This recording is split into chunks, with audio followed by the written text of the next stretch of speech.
Sri Gurubhyo Namaha. Welcome to our Kashmir Cultural Heritage Awareness Series. Today is our 100th and a special program commemorating our 100th.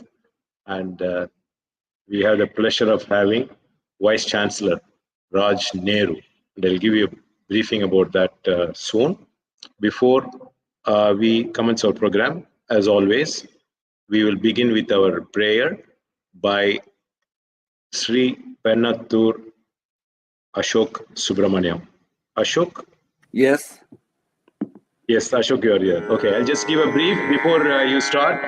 Ashok ji has appeared many times in our series before. A physics and electronics engineering graduate from Loyola College Madras and MIT Chennai, alumnus of MIT from 1982. He has settled in California for almost 30 years. Now, phasing out of his engineering career and being passionate about Karnataka Sangeetam, he started teaching to aspiring students in San Francisco Bay Area for the past 25 years. Equally passionate about Tamil literature, he is a natural poet in traditional Tamil poem and has done translative poetry of Mukha Panchasati, Lalita Sahasranamam and Sivananda Lagadi. In addition, he has done research commentary of Tirukkural both in Tamil and English with Pradipadartham and writing couplets in both English and Tamil for each verse. Thank you, Ashok ji, for joining us very early in the morning, 6:30, right? Yes, 6:30. I've been awake for Thank you. For an hour now. And incidentally, I wanted to mention one more thing. Ashok Subramaniam's daughter, Ananya Ashok, appears in our music academy, prestigious music academy, during our December music season. Please.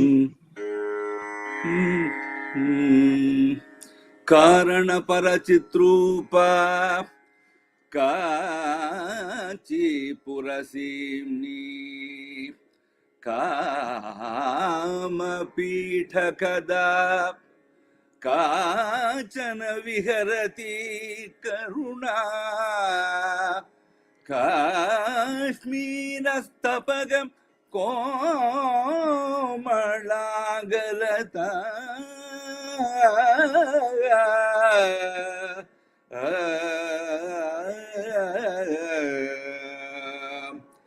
Andadikarani Ahdu Kadalda Agalda Chitta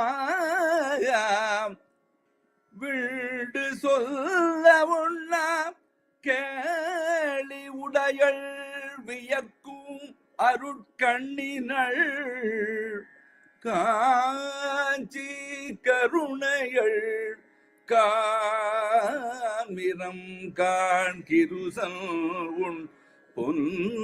Udalal Uyarkama Pitam Urai Bavale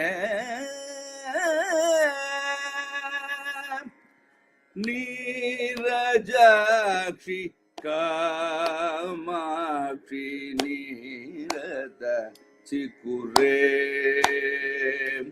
Nirajakshi Kamakshi Nirata Chikure Tripure Nirajakshi Kamakshi Nirata Chikure Tripure Nirajashi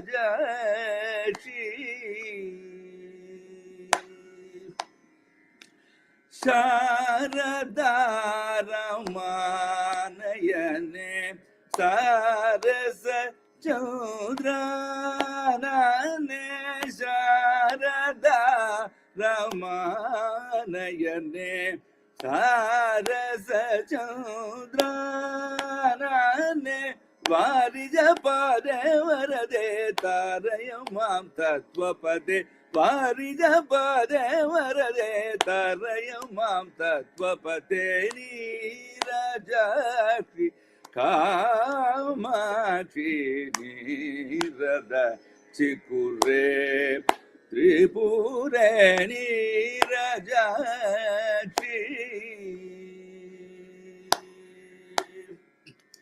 Gauri Hindola ಜ್ಯುತಿ ಹೀರಮಣಿಮಯ ಭರಣೆ Gauri Hindola ಜ್ಯುತಿ ಹೀರಮಣಿಮಯ ಭರಣೆ ಸೌರಿ ವಿರುಚಿ Vinuta ಶಿವಶಕ್ತಿಮಯ ನವವರಣೆ ನಾರಿಮಣ್ಯಾದ್ಯಜಿತ ನವನಾದಾಂತ ಕರಣೆ ನಾರಿಮಣ್ಯಾದ್ಯಜಿತ ನವನಾದಾಂತ ಕರಣೆ Suri ಜನ ಸಂಸೇವಿತ ಸುಂದರ ಗುರುಗುಗ ಕರಣೆ Neerajakshi Kamakshi ನೀರತ ಚಿಕ್ಕುರೆ Tripura Neerajakshi Kamakshi.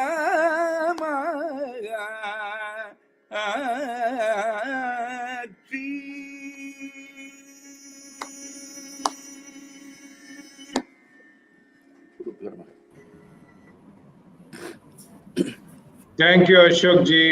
It was really wonderful. Thank you. Vice Chancellor Nehru, if you like that music, maybe you should come to Chennai and during December music season. Shankarji, Ashok.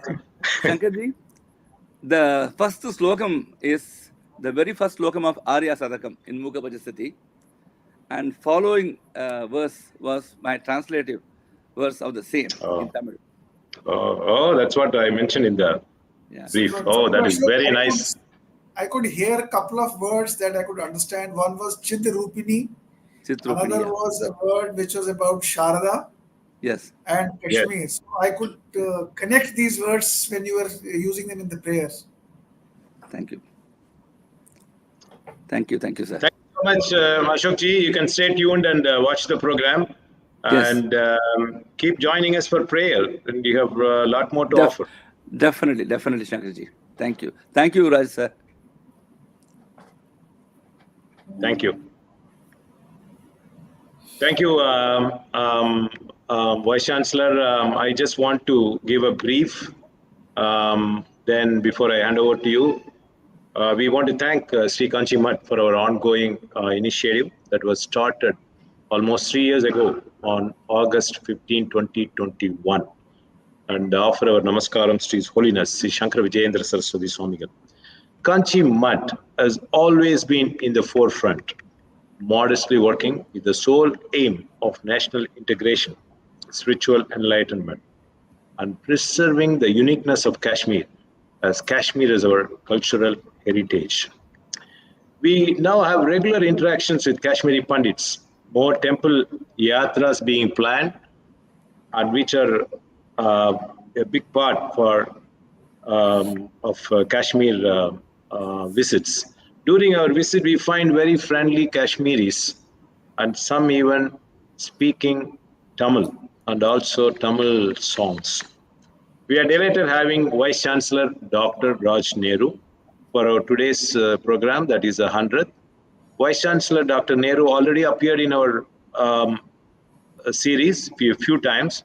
And his first was during our 29th series. And his title was Kashmir's Contribution in Fundamental Unity of India, Education and National Integration.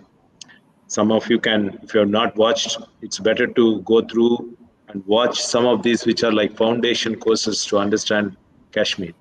We are now very pleased to welcome him again with this brief intro. Raj Nehru. He is the youngest founding Vice Chancellor in the country, who left his lucrative corporate career to serve the dream of transforming national skill ecosystem that is on high priority in the state and in the country. He has been appointed as the Vice Chancellor of Shri Vishwakarma Skill University, Government of Haryana, the first skill university of India, ranking 6th in the world. His former roles, his resume goes a couple of pages, very interesting, but I'm going to just mention his former roles. Vice Chancellor of J.C. Bose University of Science and Technology, YMCA Faridabad, Mission Director, Haryana Skill Development Mission, Director on the Board of Haryana State Electronics Development Corporation Limited, Member on formation of Implementation Plan for National Educational Policy 2020, Member of Advisory Council of Policy Research Foundation for Life, Member in Northwestern Regional Committee at All India Council for Technical Education, New Delhi, Chairman by UGC for Expert Committee Guidelines for Cultural Aspects, Assessment Criteria and Credit System in Skill-Based Vocational Courses under National Skill Qualification Framework. Member, Executive Committee of Global Skills Park, Bhopal, recently member of the governing body Dayal Singh College, University of Delhi. Vice Chancellor Nehru, we are so privileged having you again in our series, and please, you can go ahead. Thank you, Shankarji. Is my voice audible? Yes. Thank you very much. First of all, my namaskar to all of you, and thank you for giving me this opportunity to speak on this very profound topic. I'm not a master of this topic, but with the grace of Almighty Lord Shiva, in last couple of years, I have been pulled towards this subject, and with that grace, I have been trying to read as much as possible, understand as much as possible. But this is a subject like an ocean, and getting even a small drop out of it is His blessing and grace. So, today, in an attempt to speak on this topic, I'm sure that it's a part of my own learning. So, I will learn while speaking about this. And with my folded hands, I pray to that Almighty to give me that strength to speak about this topic, because it's very difficult to really explain the various aspects of Kashmir Shaivism. And with His grace and the grace of the Master, so I'm just beginning. And thank you to Shankarji for getting me in for this topic. So before I start about Kashmir Shaivism, I want to remind most of you, you might have seen a movie. Movie's name is Interstellar. It is a movie directed by Christopher Nolan. It's a science fiction film about a team of astronauts traveling through a wormhole near Saturn to find a new habitable planet for the humanity. And the movie is beautifully exploring and explaining the themes of time dilation and human survival. While it goes through the challenges of time dilation, gravity, black holes, wormholes, and human preservance, it gives us a very beautiful picture in the contemporary times how time dilation is seen. But this movie also inspired me to go back and look into our Puranic stories, the thousands of years old back, certain stories which have been captured. And in those stories, there is a beautiful story of Raja and King Kakudami and his daughter Revati. In fact, King Kakudami, who is very much worried about getting his daughter Revati married, so he wants to seek consultation from Lord Brahma. And in the process of seeking and wanting to have consultations from Lord Brahma, he decides to go to the Brahmalok. And as per the story, when he takes his daughter and wants to go to and goes for and travels for Brahmalok, after reaching Brahmalok, he has to wait there for Lord Brahma for 3 days. And after 3 days, when Brahma returns back and meets him and asks him about his intention of coming and meeting him, Raja Kakudami, the king Kakudami, explains to Lord Brahma that there are so many, young boys or princesses whom he wants to marry, and he has to choose one out of them. And that is why he has come to Lord Brahma to seek his consultation, to seek his blessings and suggestions. On hearing this, Lord Brahma, as per the story, laughs at King Kakudami. And King Kakudami is surprised. He surprisingly asks him, Lord, why are you laughing at me? On that, the Lord Brahma says that, for last 3 days you have been waiting here, and by these 3 days, 3 yugas have passed. And now there is no kingdom of King Kakudami. There are many more people who have passed away, and many new kings have come in.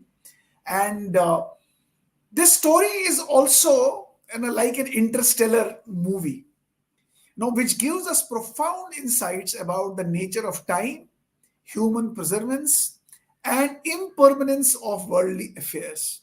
And why I brought this story before I start about Kashmir Shaivism is that what the contemporary science is trying to explore and experiment today, most of the stories, most of the concepts and philosophies have captured that millennial back.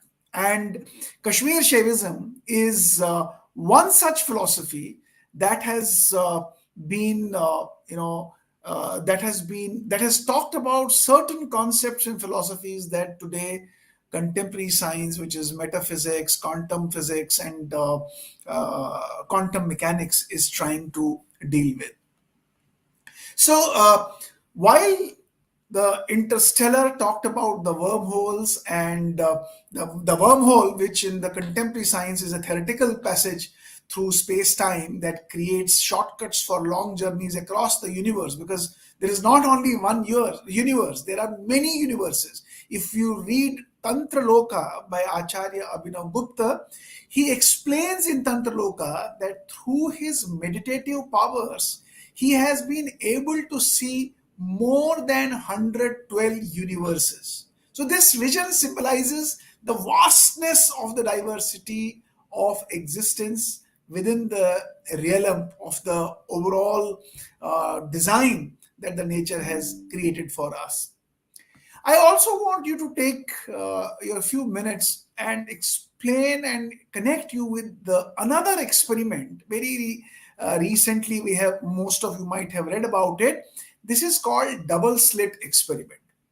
In double slit experiment, the scientists, what they did, a series of photon lights were passed through two double slits.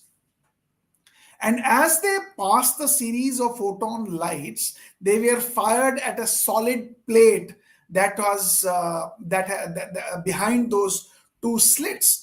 Through those two slits, they fired these single photon lights. On the other side of the solid plate, what happened? A photographic plate is set up to record what comes out of these two slits. And to the surprise of the scientists, what they found that when the photon lights were passed through these two slits and no one was observing it, there was an interference pattern, and that interference pattern created many waves. And because of those multiple waves, multiple bands got created on the solid plate on the other side. So this was an experiment where there was no observation done. But when the scientists performed the same experiment, but this time they placed some cameras to record how these bands were formed, because the photons had only passed through two slits, and on the other side multiple bands had got created. So they were very curious to find how this happened. So they placed some cameras to record. And to their surprise, when the observation started, the interference pattern that had happened in the previous experiment disappeared. And now these waves started behaving like particles. And because they behaved like particles, so on the wall where the images were getting projected, only two bands, because only two slits through which these photons were passing, and on the wall only two bands happened. This was very surprising for the scientists. So what they concluded, that this double slit experiment suggested that the act of measurement of observation affected the outcome. Before observation, particles were existing in a superposition of the states, and the interference pattern emerged through which multiple bands they could see on the other side of the wall. But the moment they started observing it, measuring it, the particles collapsed into a definitive state. And on the other side, on the slit, on the wall, only two bands were formed. So the collapse of the wave function raised a very fundamental question about the role of consciousness in shaping the physical reality. So the scientists were intrigued with the question that does the act of observing, which involves consciousness, influence the state of the particles? So the experiment illustrated that reality may not be as fixed as it seems, and that our perception or observation might influence the nature of reality at a quantum level. Now, this is what the double slit experiment found. But if we look at this state of consciousness from the ancient perspective, from how our manuscripts, especially the Kashmir Shaivism, has talked about, it has explained consciousness in its various manuscripts. And Kashmir, so now I would like to bring how Kashmir Shaivism views consciousness. It sees consciousness as a Shiva consciousness. Now, they called it consciousness in the contemporary time. In case of Kashmir Shaivism, this is called Chitti. So Chitti and consciousness in the contemporary times is same. The only difference is the modern scientists, they call consciousness where something or someone is becoming aware of. So there's a duality in consciousness. But the Chitti is a non-dual way of looking at it. But we don't have any close word today to explain Chitti in English. So consciousness is the most closest word that can be referred to when we are talking about the consciousness of Kashmir Shaivism, which is Chitti. So Kashmir Shaivism gives consciousness as a Shiva consciousness. They say the consciousness is Param Shiva. And that is the ultimate and fundamental and universal non-dual reality that is identified with Lord Shiva. It is the ultimate source from which all phenomenon emerges and to which everything will return back, transcending all dualities such as subject or object, self or others. So in case of Kashmir Shaivism, this consciousness or this Chitti is observer as well as the observed in itself, which is transcending all illusions and separatedness. What we see in the contemporary science, the consciousness, it has a separatedness. There's a knower and a known. There is an observer and an observed. But in case of Kashmir Shaivism, the Chitti or the consciousness, both are one. And from that one emerges everything. And in that one, everything comes back. So universal consciousness, what we also call it, in Kashmir Shaivism, we call it Paramashiva. And this is the unified essence of all the reality. All the individual cells, which we includes the jiva like me and you, are reflection of this universal consciousness. So one is the universality of this Paramashiva. The second is the interconnectedness, that everyone is connected with each other. So if everything is emerging from Paramashiva, that means everyone is Paramashiva. The elements of Paramashiva are existing in everyone. So everyone is interconnected. So true understanding of this Paramashiva includes or involves recognizing one's own consciousness as a part of the universal consciousness. So what happens that as the Paramashiva, which is the universal consciousness, comes down and forms a jiva, which is the microcosm, from a macrocosm which becomes a microcosm. The illusions, the certain aspects which prevent this microcosm to recognize that macrocosm, but that process of self-realization is how one has to recognize. So there are steps that have been explained in Kashmir Shaivism, that how this microcosm has to access and understand and get aware of that macrocosm. And the third important part in this consciousness in Kashmir Shaivism is the Maya, that is the illusion. And Maya is apparently, it's not that things are unreal. But in Kashmir Shaivism, the Maya is about the ability of that consciousness to create diversity, to have the power to change from one form to another form. So that is how the manifestation moves from one state to another state, and that is what Maya is concerned in Kashmir Shaivism. So before I go into a little bit more detail, let me also share with you who are the founders of this Kashmir Shaivism. Though Kashmir Shaivism has its root very old roots, right from Mohenjo-daro and Harappa culture, where the certain aspects of Shaivism have been found, but the founders who actually propounded the Kashmir Shaivism philosophy started from Acharya Vasugupta. So Acharya Vasugupta was one of the biggest scholars of Kashmir, who had a dream, and in that dream, it is said that Lord Shiva directed him to a place in Kashmir where he told him that there are certain hymns are written. And it is said that Acharya Vasugupta went to that place, meditated at that place, and he heard certain hymns in his meditation, which he documented, and that became Shiva Sutras in Kashmir. Acharya Vasugupta had two disciples, Acharya Kalata and Acharya Somananda.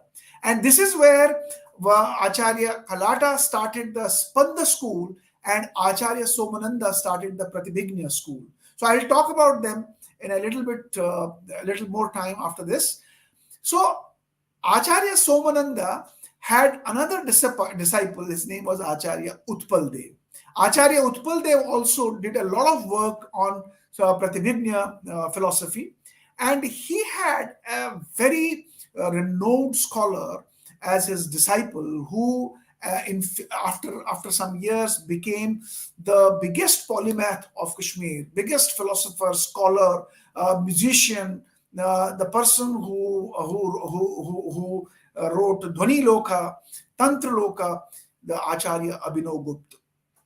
And Acharya Abhinav Gupta had a disciple, his name was Acharya Khemaraj. And this is how the entire lineage continued. And after Acharya Khemaraj, we also had Acharya Bhutiraja, Acharya Bhairavnatha, Acharya Lakshman Gupta, Acharya Shambhunatha, and Acharya Vamanatha. And then in the recent times, we had Yogini Laleshwari, which we also called Lalded. And then we had Acharya Jayarath. And recently we had Acharya Ramji and Acharya Lakshmanju. So Acharya Lakshmanju has been the most profound one, whose school continues to be today in Kashmir, and it's called Lakshmanju's Ashram in Kashmir. So with these scholars, the Kashmir Shaivism had four important schools, and these are the non-dualistic schools that Kashmir Shaivism had, and they emphasized on the unity of all things, and the unity of all things. Besides, it also talked about the liberation of individual consciousness from the limitations of ego and separation. So, four schools that are very famous in Kashmir Shaivism are Kaula school, Krama school, Pratibhigna school, and Spanda school. And these four schools have got four different areas to work as far as the Kashmir Shaivism is concerned. So today we are going to refer more about the Pratibhigna school, which is the most critical component in the Trika philosophy. So I'll be talking and referring to that more frequently. So in the Pratibhigna school, the Paramashiva is considered as the supreme Shiva, and he's not merely a deity who is sitting on the Mount Kailasha with Mata Parvati. In Kashmir Shaivism, Shiva is considered to be a non-form, and and he is considered to be the highest level of consciousness beyond all dualities and distinctions. And his nature is defined in two forms. One is Prakasha and another is Vimarsha. So Prakasha and Vimarsha are the two important attributes of Param Shiva. Now Prakasha is the eternal light without which nothing can appear. So this aspect of Shiva represents the illumination, represents the light of the consciousness. While as Vimarsha, this aspect allows self-awareness and the power of self-reflection. And it is through this Vimarsha that Shiva becomes aware of his own essence and manifests in the universe. So Vimarsha can also be considered as the Swabhav, the nature of Shiva. So Prakasha and Vimarsha can also be seen as Shiva and Shakti, the masculine and the feminine, though both of them are not separate. Both of them are one, but for the purpose of understanding, they are referred as Shiva and Shakti. They are referred as masculine and feminine. They are referred as Prakasha and Vimarsha. So in Kashmir Shaivism, the Pratibhigna Hridayam is what has been written by Acharya Khemaraj.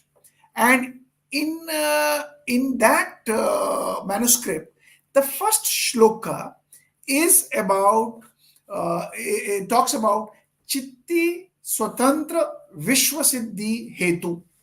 So the Chitti, as I said, is the ultimate consciousness. Now this ultimate consciousness has the ability to expand and contract. This ultimate consciousness is limitless. It is it doesn't have any boundaries, and this ultimate consciousness comprises of energy, self-realization, self-awareness. This chitti is the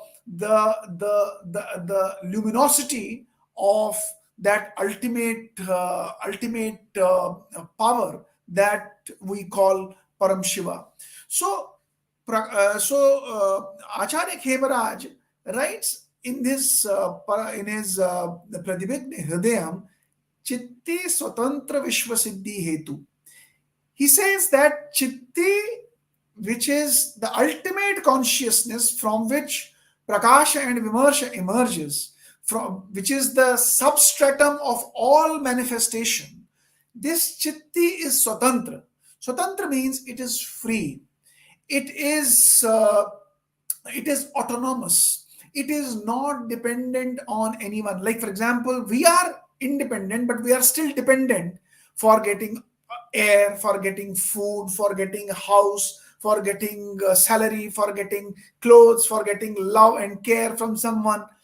But Acharya Khemaraj says chitti is swatantra. It is not dependent. This ultimate consciousness has got no dependence on anything. It is self-dependent.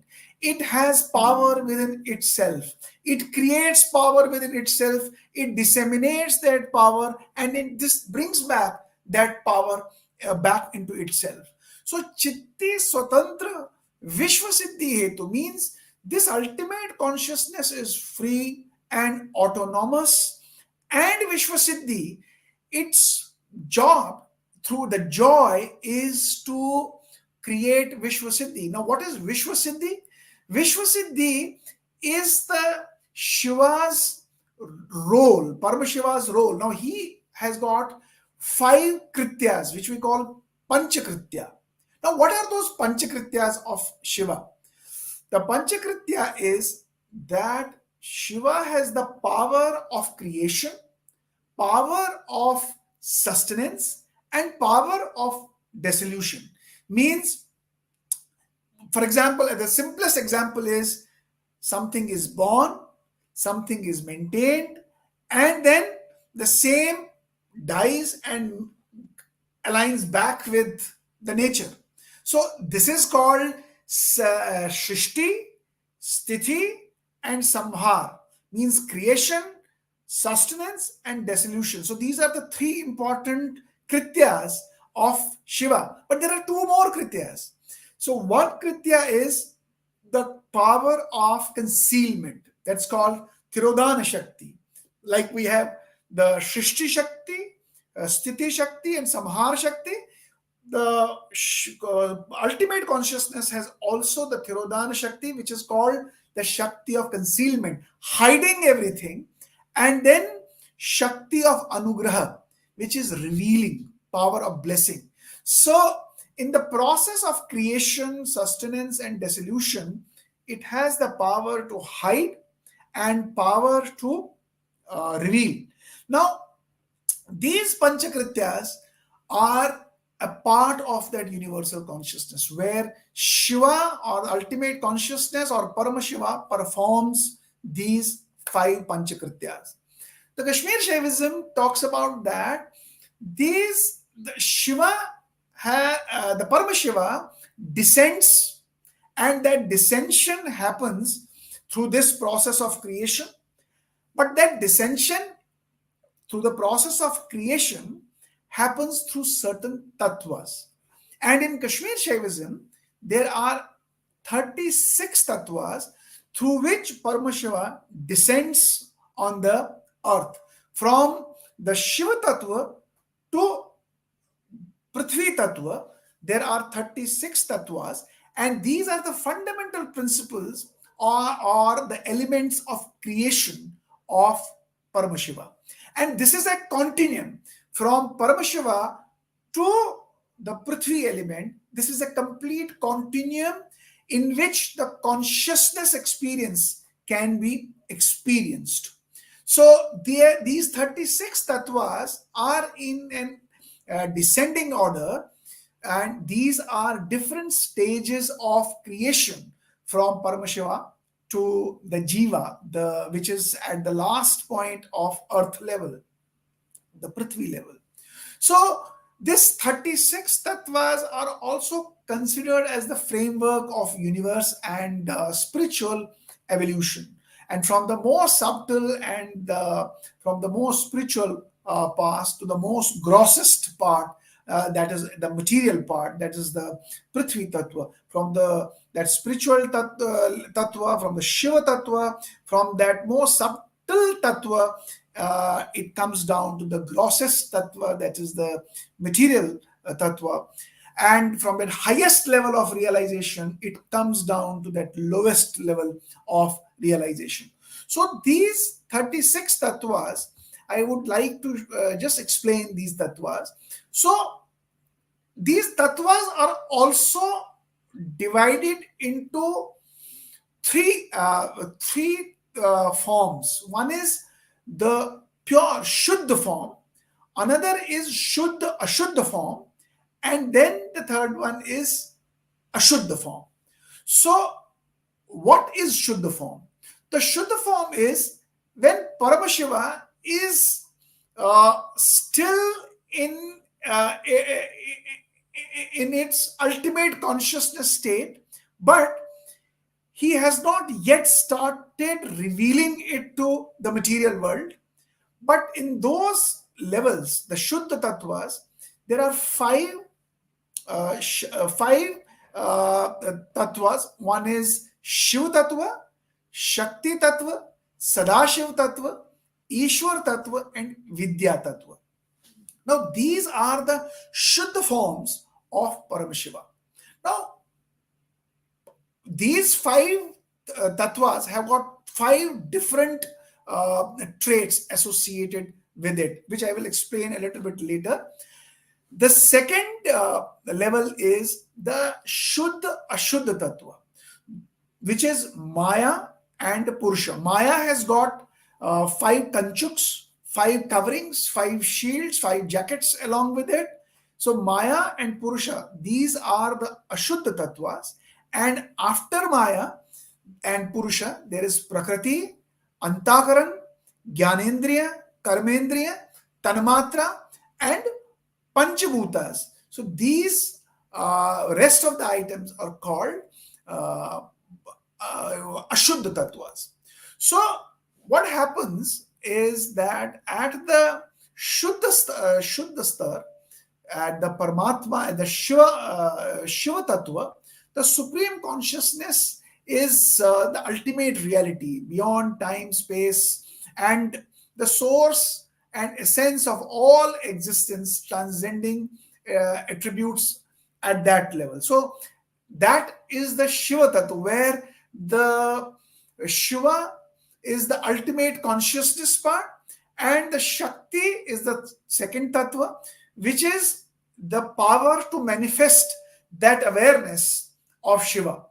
So this Shiva and Shakti, this Prakash and Vimarsha, as the first two tattvas, the pure tattvas. These pure tattvas of Shiva and Shakti, they get translated to Sadashiv Tattva. The Sadashiv Tattva is the third tattva, which is also called the Ichha Shakti. It is that tattva where Shiva and Shakti have started recognizing that I-ness, and now there is a Ichha to reveal itself to the outer world. So Sadashiv Tattva in Kashmir Shaivism is about that state of Paramashiva where he is now recognizing himself, and there is a bhav coming up that I am this, and from this I-ness I have to move ahead, and I have to get knowledge, information, which comes in the Ishwar Tattva. The fourth Tattva, the Shuddha fourth Tattva, is the Ishwar Tattva, which is the principle of universal knowledge and perception. So in the Sadashiv Tattva, where there is Ichha, the power of Ichha Shakti, when Ichha Shakti in the Sadashiv Tattva gets created, gets more vibrantly coming up, there is a sankalpa, there is a resolution that I have to do something now. And in the order of doing something now, the Sadashiv Tattva moves to Ishwar Tattva. The Ishwar Tattva becomes dominant, which is the knowledge Tattva, Jnana Shakti. So here, the Jnana Shakti makes the Sadashiv, makes the Paramshiv realize that there is this also. So in the Sadashiv Tattva, the I-ness is more dominant, But in the Ishwar Tattva, when more knowledge and information and awareness starts coming up, the thisness is becoming now more dominant. So as the thisness becomes dominant in Ishwar Tattva, there is the next tattva that gets created, and that is the Sadavidya Tattva. This is also the Shuddha Vidya among the top 5, and in the Sadavidya Tattva, this is the Tattva of creation. It is also called Kriya Shakti. So in Sadashiv Tattva, it is the intention, it is the will, it's the Ichha Shakti. Ishwar Tattva, it's the Jnana Shakti. In Sadashiv Tattva, it is the I-ness. In Ishwar Tattva, it is the thisness. And in Sadashiv Tattva, it becomes I-ness and thisness. Now, in Sadashiv Tattva, it's very clear, but they are still in the state of Param Shiva's abode. But the clarity is now there that there is I-ness and there is thisness. And here starts the next step, the next Shakti, that is the Maya. And because now it is clear that there is a duality of I-ness and thisness, the Maya comes in, which is the next Shakti. But the Maya is not the pure Shuddha form. The Maya is the Ashuddha form. It has got both principles. It has got power to differentiate between I and this, but then it has got power to hide the things from the next tattvas as it moves. So the Maya has its 6 kanchuks. Kanchuks are in the Kashmir Shaivism called 6 tattvas. So Maya is one tattva. This is the principle of illusion that creates the perception of duality and separation from the divine. And Maya has got 6 additional tattvas which create further, which strengthen that illusion further. And what are those 5 kanchuks of Maya? One is Kala Tattva, another is Vidya Tattva, the third is Raga Tattva, fourth is Kala Tattva, and the fifth is Niyati Tattva. So let me explain what the Kala Tattva and Kala Tattva means. So Kala Tattva is about the principle of limited creativity and action. So this Kala means that it creates that perception that I cannot do this, I can do this, but I cannot do this. So it creates that sense of limitation. And because there is sense of limitation, there is sense of urge to do everything. The Vidya Tattva is the sense of limited knowledge, the principle of limited knowledge and perception. So this limited knowledge is possessed by the individuals. So that is why the individuals always keep on looking for more and more knowledge, because they think they are not having the complete information. So limited knowledge and the perception is created. The third is the Raga Tattva, the principle of attachment and desire. We call the Raga, Dvesh, what we call the. So Raga Tattva is where we are attached to certain things. So this power of Maya creates this sense of attachment and desire among the individuals. The fourth is the Kala Tattva, which is the Kala is the time, the principle of time, creating a sense of past, present, and future. And in this sense, the experience of time as a sequence of events affecting the perception and the action. So this creates another illusion in the individuals. And then we have got Niyati. So Niyati is the principle of order and limitations governing the rules and laws of the universe, which is the space, time, motion. So that is the Niyati.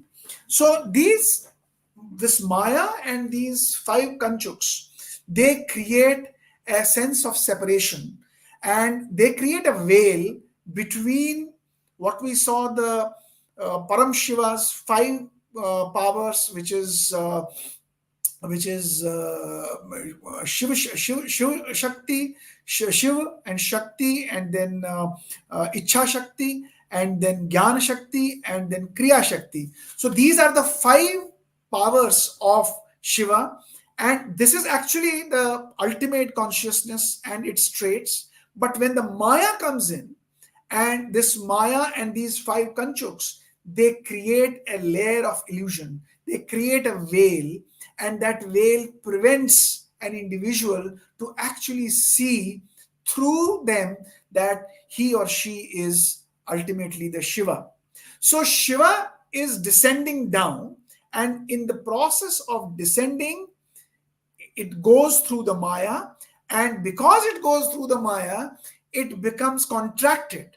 So as I said, that consciousness expands and consciousness contracts, and as the consciousness descends down and passes through Maya Shakti, the individual has the inability, because it is now more contracted, and the individual cannot see beyond that illusion of Kala, Vidya, Raga, Kala, and Niyati. So with these tattvas, Maya and Kanchuks, and these 5 Kanchuks, the Purusha is born. Now this Purusha is like an Atma. This is the inner Atma, inner soul of the individual. And this soul, and this is the contracted Paramashiva. So Paramashiva, which is the ultimate consciousness, through its Shiva Shakti, Sadashiva, Ishwar, Vidya, and Maya, has contracted in the form of Purusha, which is the Atma, is unable to see that because of Maya. And from Purusha and its Prakriti, like Prakash and Vimarsha, the Purusha and Prakriti, the Purusha is the contracted state of Paramashiva and Shiva, and Prakriti is that Shakti through which Purusha can see now himself or herself as an individual. So this is where the journey of an individual starts. And then the Purusha has got Antakaran, which is Man, Buddhi, and Ahankar, through which an individual is able to process information, determine and decide and discriminate. And then it has got Gyanendriyas, which are the Indriyas, the instruments to gather the knowledge, which is eyes, ears, nose, tongue, and skin, which also called Chakshu, Shotra, Granu, Jiva, and Twak. And then it has got Karmendriyas, which is through which it performs action. Gyanendriyas is through which it gathers knowledge. Karmendriyas is through which it performs action, which is Hasta, Pada, then we call mouth, which is Bhaka, Anus, and Upastha. So Anus is the excretion organs. Upastha is the procreation organs. Hasta is hand, and Pada is feet, and Baka is mouth. So hand, feet, mouth, excretion, and procreation are the karmendriyas through which an individual performs action, and eyes, ears, nose, tongue, and skin are the sensory organs through which a person gains information, gets information. And then there is tanmatra. So these tanmatras are like a cloud where all the information about sound, touch, form, flavor, and odor, which we also call shabda, sparsha, roop, rasa, gandha. So these 5 tanmatras, they store all this information, and they directly work with the antakaran and help an individual to discriminate between certain things, understand certain things. But because there is Maya and Kanchuks, so limitations will always be there, how a person will interpret, understand, process the information. But the last part of the tattvas is the Panchabhutas. The Panchabhutas is of which the individual is created. These Panchabhutas are Jal, Agni, Vayu, Akash, and Prithvi. So it's said that an individual, the physical form of an individual, is made up of these 5 tattvas. So in Kashmir Shaivism, compared to the other philosophies where there are 25 tattvas, in Kashmir Shaivism, there are 36 tattvas. And these 36 tattvas, the 11 extra tattvas, are beyond the Purusha and Prakriti, which is Maya and 6 Kanchuks that I talked about. And then the Shuddha tattvas, which is Shiv Shakti, Sadashiv, Ishwar Tattva, and Vidya Tattva. So all these 36 tattvas form the complete continuum of the consciousness, and the individual is placed as a jiva. So from Shiva to jiva, there is the Atma, the Purusha in between. So the Shiva is the ultimate consciousness, the Purusha is the Atma, and the jiva is the physical form. And the moksha in Kashmir Shaivism is how one gets liberated. The liberation process in Kashmir Shaivism is through removing the ignorance. So in Kashmir Shaivism, the more a person becomes aware about himself, about his inner unconscious world, and as that unconscious world, he is able to go deeper and deeper and transcend the Maya, he or she will be able to connect with the Paramashiva, and a time will come that he or she will become Paramashiva. So Jeev is a form of Shiva, but it is the contracted form of Shiva where the ignorance does not allow him to recognize that he or she is Shiva.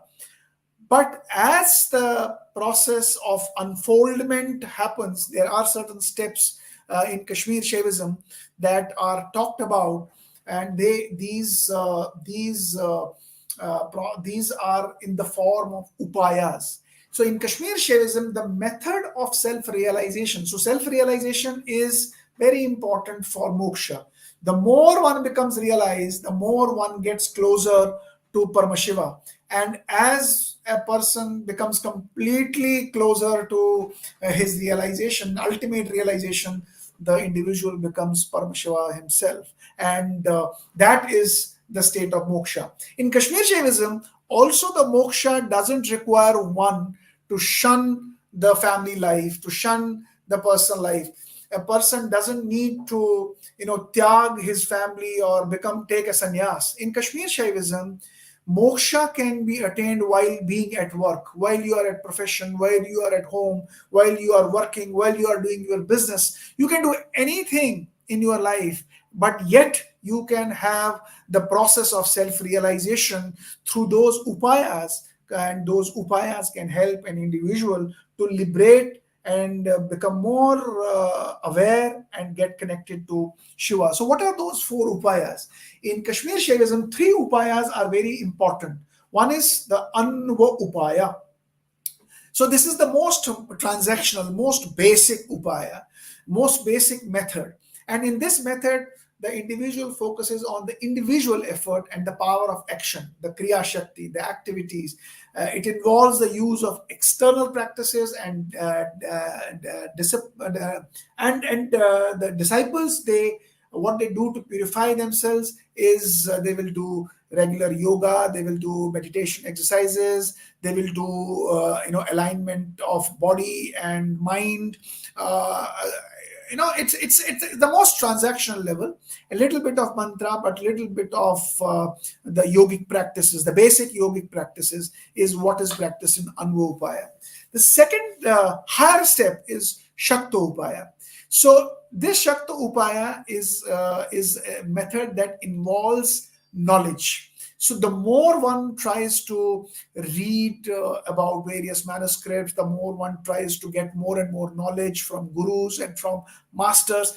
And this Shakta Upaya is focused on the Jnana Shakti or the Kriya Shakti, which is Anva Upaya. The Shakta Upaya is more about the Jnana Shakti. So the utilization of intellect and mind, is where the Shakta Upaya actually focuses. It utilizes the intellect and the contemplative practices to realize one's true nature. So it's a subtler than Anvo Upaya, but it's more structured, and the masters help an individual to experience and learn how to get more deeper and connected. So there is the attainment of knowledge by reading, by experiencing, by exploring, by getting connected to gurus.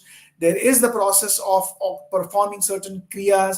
There is a process of certain mantra ucharans. All this combination is into the Shakta Upaya. So the grace of Lord is 50%, and the personal efforts is around 50%. So as the masters say. And then the third and the highest level of method and upaya is the Shambhava Upaya. So this is the highest and the most direct means of realization, and it involves pure awareness and the will of the practitioner. While the Shakta Upaya is the Jnana Shakti Adharit, the Shambhava Upaya is Ichha Shakti Adharit. It involves the pure awareness and the will of the practitioner. That emphasizes the state of spontaneous and direct cognition of one's true nature without reliance on any external methods or mental constructs. So it doesn't require any exercises, it doesn't require any practices, but it's more about deepening the awareness. But it has to follow a process of Shakta Upaya. So there are possibilities, what gurus say sometimes, one can straightway enter into Shambhava Upaya, but that transition, the transition process is very, very different. And then the last Upaya is Anupaya, which is often considered in Kashmir Shaivism as no Upaya. It is the grace of the Lord that, the person has reached to that level, and suddenly there is just a prick from the master, or prick from the divine, or prick from the grace, that the person gets completely immersed in that ultimate consciousness, and there's no effort required. It's also called the effortless upaya. So these four upayas are prescribed in Kashmir Shaivism, and these are the ones which help an individual to connect. But in Kashmir Shaivism, it is also mentioned that while one practices these upayas, one has to be aware of the obstructions that will prevent a person from attaining liberation, attaining that self-recognition. And there are three malas, three impurities that can prevent. So malas are like impurities or limitations that will obscure the true nature of the soul and prevent realization of one's inherent divinity. So these three malas are Anomal, Mayimal, and Karmamal.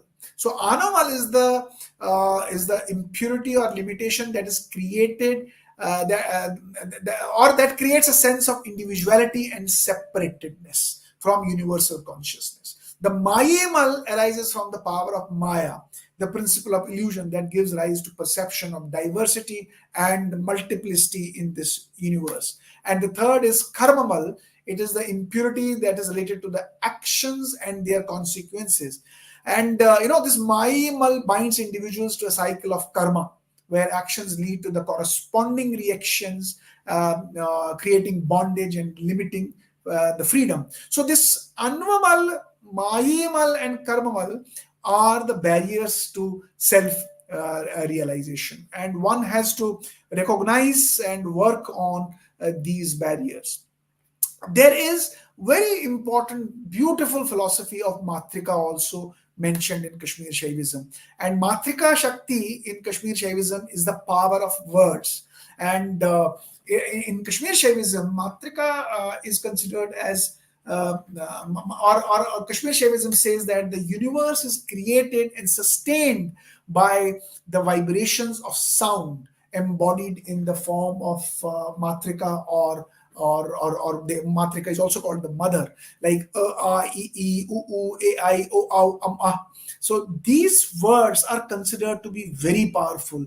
Like Anand and bliss is and ah. Similarly, will and desire is E and E. Similarly, all the words like the five energies that I talked about, they are represented by the vowels like E, E, U, A, I, O, Au, Ama. These vowels represent the five energies, and the Shiva Tattva is in these vowels, and then the Shakti Tattva you will find in the consonants. So there is a complete science behind Matrika, which I will not talk here. But in Matrika, one important theory is the theory of Vak, theory of speech. So the speech is divided into four parts. One is Vaikri. Vaikri is what I'm right now doing. I'm talking. I'm speaking. I'm using these words. They are falling on your eardrums, and I'm able to convey to you what I want to convey to you. And this is called Vaikri in external senses. But the second aspect of the Vak is Madhyama, which is not the spoken word, which is a thought at the mental level. It is where the words are getting formed before I speak them. So it's called Madhyama. So Madhyama and Vaikri, they are the important constituents of speech. But behind Madhyama, there is a discrete classification of intuition that's called Pashyanti. So in that intuition, one gets ideas, one gets thoughts, one gets different kind of experiences before they actually culminate into Madhyama and form the words, and then they are spoken as Vaikri. And then behind Pashyanti, there is Para, which is absolute, which is transcendent. And Para, Pashyanti, Madhyama, and Vaikri, sometimes we call Paravak, means we say that Saraswati is on his tongue or on her tongue. What does it mean? Saraswati on tongue means the Para and the Vaikri are getting connected like a garland. So when Para and Vaikri get connected, it's not the words I speak, it is the words of Para, it's the words of the ultimate consciousness. So in Kashmir Shaivism, there's a beautiful explanation on Matrika, and I find this a beautiful science. And what modern communication system talks about is only to a very limited level. Matrika Shakti and theory of walk and theory of speech is very, very scientific and very, very detailed. And it gives you a very different idea that as we meditate, as we go deeper and deeper, we get access to the world which is beyond our conscious and unconscious, which is world beyond the unconscious, which is supraconscious, and where there is a collective consciousness coming together and helping an individual to recognize, realize, and understand and explain and find different meanings to the same word. So with these words, what I talked about, that we have in Kashmir Shaivism 36 tattvas. The consciousness is Paramashiva, and this Paramashiva is Chitti. Chitti is Swatantrata, and this Chitti has a role to come down in the Shrishti, create Shrishti, and create Sthiti, and then create Samhara, means creation and sustenance and resolution, and then the power of concealment and power of blessing is what these powers do. And these five powers, Shiva Shakti, Sadashiva Tattva, and Ishwar Tattva, and Sadvidya Tattva, are the five powers of Shiva, which is Chitta Shakti, Ananda Shakti, Ichha Shakti, Jnana Shakti, and Kriya Shakti. These five powers, they have the ability to create Maya. Maya is another Shakti which creates illusion and veil, and from there are other 25 elements where the Purusha comes in, which is the Atma, and then the Antakaran and the rest of the tattvas, which going down to earth level, the Prithvi level. So with that, with these tattvas, which is the continuum of the complete consciousness, I also talked about the upayas, how one can ascend back, while the descent is the coming down of Param Shiva as a jiva, and the essence is how jiva goes back and connects back with Shiva. So for going back for jiva to Shiva is through upayas, and these are the 4 upayas I talked about: Anva upaya, Shakta upaya, Shambhav upaya, and Anu upaya. And I also said that there are 3 malas which prevent us to really recognize ourselves or pursue those upayas. There's Anvamal, Mayimal, and Karmamal. And then I also mentioned about the Matrika, which is the power of words, and which is also talking about the theory of Vak. So Matrika has got power, the Varnamala, and then it also has the theory of Vak, the speech, how that speech happens from Para, Pashyanti, Madhyama, and Vaikhri. So with those words, I will just stop here, and I would seek apologies if I have done any mistake, because this is something which I'm not a master of, but I am also learning in the process. Grace of Paramashiva, whatever I have spoken, and if they have conveyed some meaning, it is His grace to me. Thank you very much. Thank you, Dr. Nehru. It is really an amazing extempore speech. Previously, we thought of having a presentation.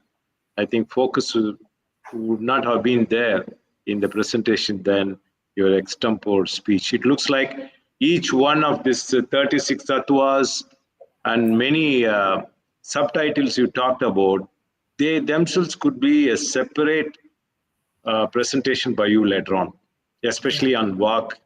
And then you touched upon Maya, Mal, all this I think we can explore further, and very interesting.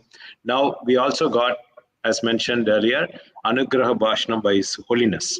That is going to take about 5 minutes or so. We will play that now. We'll put you in the backstage.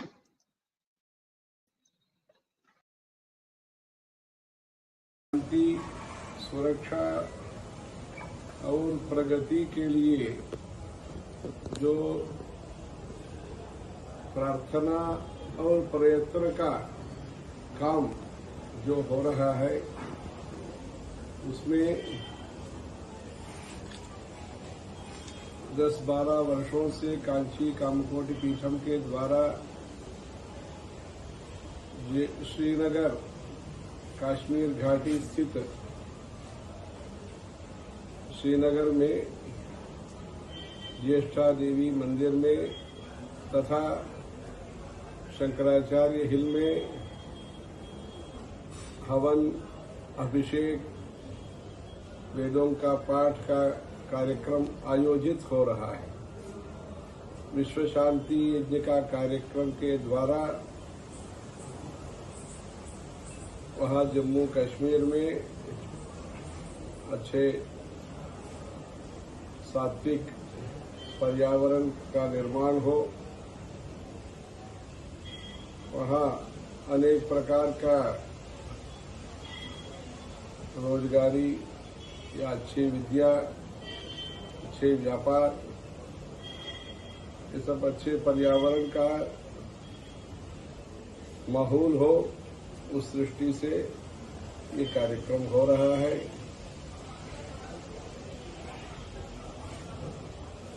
उसमें अनेक ग्रंथों का भी पुनर्मुद्रण हो रहा है, जो कश्मीरी संस्कृति, सभ्यता, सदाचार से संबंधित है। वैसे कश्मीरियों का जो शारदा लिपि है, जो भी कर्मकांड लोगाक्षी मुनि के द्वारा, गोबिल मुनि के द्वारा संचालित वैदिक परंपरा है, और अमरनाथ तीर्थ स्थान का जो महात्म्य है, नीलमत पुराण का जो भी कथा है, वह वर्चस्व शासकों के द्वारा वहाँ धार्मिक और संगीत और सांस्कृतिक कार्यक्रमों का जो भी विवरण है, राजतरंगिणी के द्वारा जो विवरण है, चरित्रात्मक प्रगति इत्यादि कश्मीर का एक अच्छे दृश्य प्रजा और भक्तों के बीच में रखने का ये प्रयत्न हो रहा है। उसके एक अंग के रूप में जागृति और जानकारी देने के लिए आज का तकनीकी के माध्यम से थ्रू टेक्नोलॉजी अभी तक 100 कार्यक्रमों का आयोजन हुआ है। जो गुरु पूर्णिमा के दिन में जो कार्यक्रम हो रहा है वो 100 कार्यक्रम है। ऐसे 100 कार्यक्रमों के द्वारा जो पढ़े लिखे व्यक्ति है, जो देशभक्त है, जो भी संस्कृति अपने सभ्यता सदाचार को मानने वाले हैं, उनको सबको भी एक कश्मीर के प्रति श्रद्धा और उत्साह और सेवा भाव का बढ़ाने का भी ये उद्देश्य है। जो भी कश्मीरी परंपरा से जो आ रहे हैं, जो देश में है और विदेशों में है, उन सबको भी उनका परिवार में कल्याण हो, वो भी अपने मातृभाषा संस्कृति का रक्षण करके वहाँ हिमालय जो प्रदेश है वहाँ भगवान के कृपा से अच्छे ज्ञान का संरक्षण करके उस विद्वत्ता के मार्गदर्शन के द्वारा कश्मीरियों को भी कल्याण होना, वहाँ प्रदेश में भी अच्छे प्रगति, तीर्थ स्थानों का विकास, समस्त जनता का भी सद्बुद्धि और प्रगति होने के लिए भगवान से प्रार्थना करेंगे। इस विशेष कार्यक्रम में राज नेहरू करके हरियाणा स्थित विश्वकर्मा विश्वविद्यालय के उपकुलपति, जिनके द्वारा देश विदेशों में स्किल्स डेवलपमेंट में और अन्य तकनीकी के क्षेत्र में बहुत कार्यक्रम हुआ है, उनका आज विशेष ये रविवार में भाषण होने का है। ऐसे जो अनुभवी है, ऐसे जो विद्वान हैं, उन लोगों का सेवा भाव के द्वारा दोबारा जिसका प्रगति का जरूरत है, जिस संस्कृति का प्रचार का जरूरत है कश्मीरियों का, उसमें परिणाम अच्छा परिणाम हो। दोबारा जो आज के गणना के द्वारा जो कहते हैं 7 लाख, ऐसे कश्मीरियों का समस्त परिवार का भी ईश्वर का कृपा से ऐसे जो देश के अनेक क्षेत्रों में कश्मीर और कश्मीरियों के प्रति जो श्रद्धा रखते हैं, उनके सेवा भाव के द्वारा, सरकार के मदद के द्वारा अच्छा कल्याण होने के लिए भगवान से प्रार्थना करेंगे। हर हर शंकर, जय जय Shankar.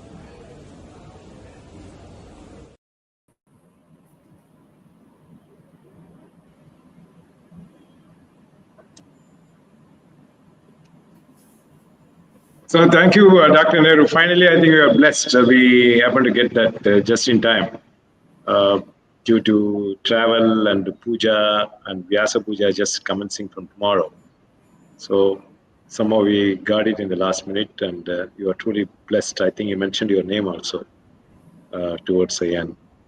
So thank you so much for this, and let's stay in touch. So we'll try to continue your Kashmiri Shaivism and connected titles that you mentioned, each one, I think we can make it as a separate presentation. So you could be coming on our program more in our series soon.